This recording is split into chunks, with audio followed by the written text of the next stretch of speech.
Minecraft 1.22 versiya ham уже chiqdi. Lekin senda hali ham 1.16 versiya. Hali ham yosh bolasanda. Barchaga assalomu alaykum. Bu video Minecraft haqida emas. Bu prosta tort tayyorlash retsepti haqida. 2 dona yirik xona haroratidagi tuxum, 1 chimdim tuz, 200 gram oliy nav. Da bu hazil edi. Obunachilar, bolalar, qizlar, Minecraftning ham yangi versiyasi chiqdi va unga 50 dan ortiq narsalar qo'shildi. Stop, Discordga kirib ko'raylik-chi.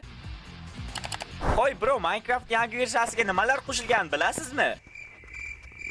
Yo'q, bilmayman. Bilmayman. Bilmas ekanman. Kimsiz? Men to'poyman-ku, bilmaysizmi? Bilmayman bunaqa narsalarni. Yo'q, bilmayman. Bilmayman. Men ham bilmayman. Sizlardan so'rashga kirgandim. Obunachilar, mayli, hazilni bir chetga yig'ishtiramiz. Bu aslida jiddiy mavzu. 8 yil ortga qaytamiz. Bu Minecraft tarixidagi eng katta yo'qotish edi. Bir kuni bir bobo yoshligida o'lib qolibdi. Mayli necho, sizlar ham yangi versiyani qanaqaligiga qiziqib ketayotgan bo'lsalar kerak, a? Yangi versiyada yangi qo'rqinchli o'rmon. Bu yerning ismi esa Pale Garden, ya'ni rangpar bu. What the fuck? Kichkina xaltacha. Bu xaltacha ham menga juda yoqdi, chunki buning afzalliklari juda ko'p.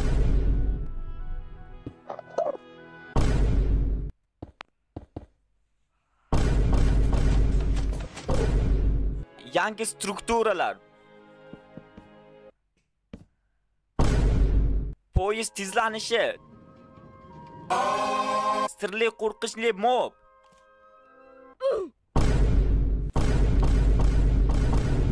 Va teshik paypoqlar qo'shilgan. Bularni hammasini sizlarga ko'rsatishimdan oldin shu videoga like bosib, yangi kanalimga obuna bo'lib qo'ying. Bizlar shu video bilan 5000 ta obunachi yig'ishimiz kerak. Xo'p, maqsad ko'rsak. Bugun biz teshik paypoq yangi versiyani o'rganamiz. Minecraft yangi o'rmon. Minecraft 1.22 yangilanishda yangi o'rmon qo'shildi. Bu o'rmon boshqa o'rmonlarga qaraganda ranglari kam va qo'rqinchli yaratilgan. Va eng qizig'i, bu yerda cho'chqa, sigir, qo'y, tovuq kabi nigerlar paydo bo'lmaydi. Demak, bu o'rmon keraksiz. Ovqat ham topilmaydi. Yana yetmaganiga Minecraftda kech tushsa o'rmon ichiga kirganingizda qo'rqinchli ovozlar ham kelib turadi.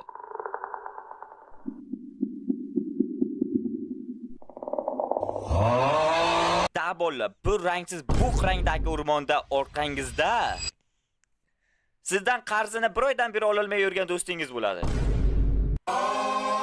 Bu hazil edi. Qarochi, Minecraftda yangi qo'shilgan qo'rqinchli mob, Kraken kalla.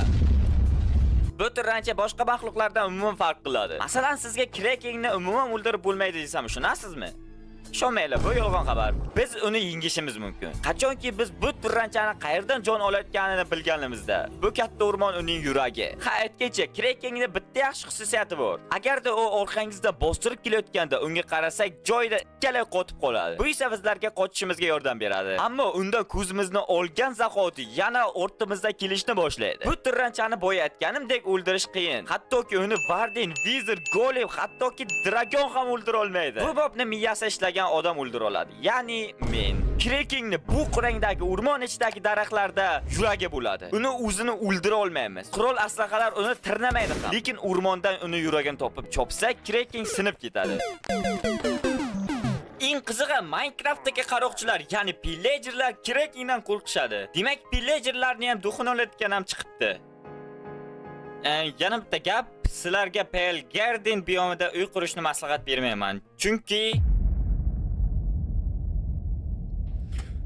uy qurish uchun yaxshiroq joy topishim kerak. Stop. Mana bu dahshat joy ekan. Shu daraxtni ustida quraman. Let's go. Yes. Stop. Bu daraxt emas. What the fuck? Kraken haqida ma'lumotlar shu edi. Qisqa qilib aytganda, bu turrancha orqadan keladigan krisa ekan. Struktura mavzusini rangpar daraxtdan boshlasak. Bu daraxtni qancha urinsangiz ham yolg'iz o'stira olmaysiz. Uning oldida обязательно 3 ta urg'aymog'i bo'lishi kerak. Va daraxt xuddi Eiffel minorasidek juda tez o'sadi. 1.22 versiyada uy qurish uchun juda zo'r rangpar taxta va yog'ochlar keldi. Ya'ni yangilanishda yangi taxta, zina, 05 taxta, reshotka, eshikcha, eshik, tugmacha, bilmayman buni ismini, oyoq bilan bosqich strukturalari va shuningdek yozuv stoli qo'shilgan. Albatta bu hammasi emas. Bu mavzu bunaqa yorug'lik tezligida tugab qolmaydi. 1.22 yangilanishda rangpar o'tlar qo'shildi. Ya'ni blok oldiga o'tni qo'ysak, uning qo'shimcha o'tlari bloklarga o'tib ketadi va osilib turadigan rangpar o't qo'shildi. Yangilanishda yangi rangpar kiyimlar ham qo'shilgan. Ana endi boshqa mavzuga o'tsak bo'ladi. Ya'ni kuni kecha mahallamizda yo'lida avariya bo'ldi. Bunga sabab yo'llarimiz tekisligidandir. Da hamma joy asfalt qilinganidan haydovchi zerikib, yama izlayman deb stolbaga tiqibdi. Umuman boshqa mavzuga o'tib ketdik-a, esimdan chiqib ketdi uzr.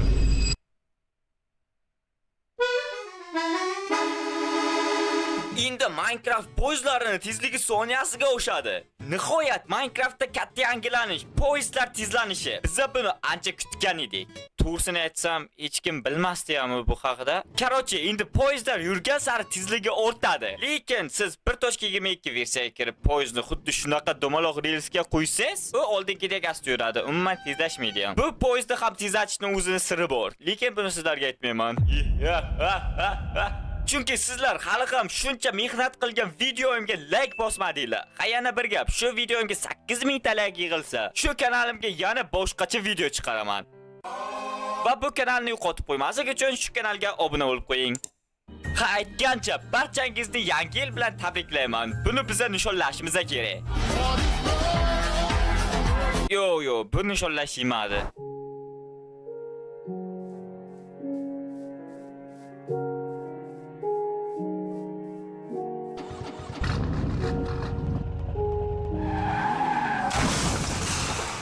Yana bir nishonlanadigan xabar. Mana shu kanalimizda hali hech qancha video bo'lmay turib 2000 ta obunachi yig'ildi. Biz buni ham nishonlashimiz kerak.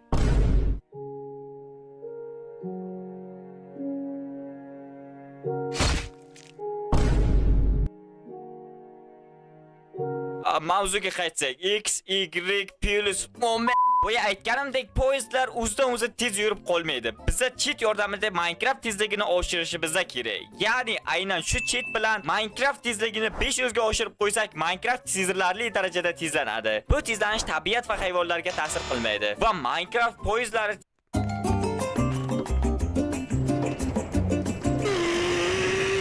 Men esa bir qancha chet tillar ustida poyezdlarni sinovdan o'tkazdim.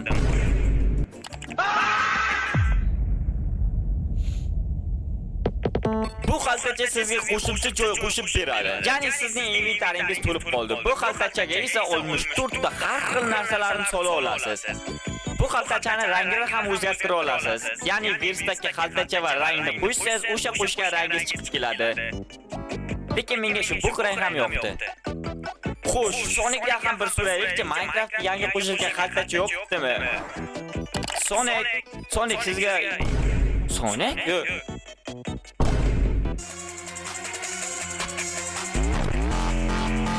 Bu xaltachani yasash ham juda oson. Sizga sigir va o'rgimchak kerak bo'ladi.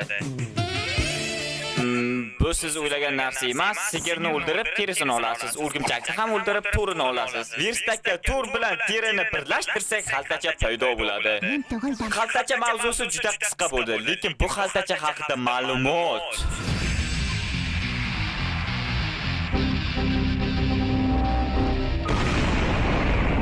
Men sizlarga iloji boricha qisqa qilib tushuntirishga harakat qildim. To'g'risini aytsam, o'zi boshqa ma'lumotni bilmasdim-ku.